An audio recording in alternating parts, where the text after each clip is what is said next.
Ingat lang. Napakaraming nagsasabi na kapag ikaw yung pinakamahina sa team, mag-tank ka na lang. Par, hindi mo ba alam na sobrang hirap mag-tank? Tapos sasabihin pa ng iba, napabuhat lang daw ang mga tank. Papaliwanag ko sa'yo kung ano trabaho ng isang tank ha. Ang tank at support par, sila ang nagdadala ng flow ng laro. Sabi nga di ba, walang magiging malakas na core kung hindi magaling ang tank at support. Trabaho namin mag-zone, mag-check bush, Mag-invade at magbigay ng set at shot call. Yung isip niyan, dapat timing talaga.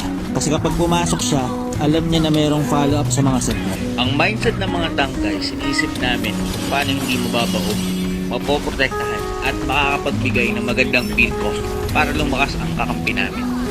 Kaya naman par, Kung may kakampi ka na tank, na alam mong ginagawa ang lahat para ipanalo ang laro, ito yung pinakamagandang gawin mo para hindi mawala ng gana yung tank sa'yo.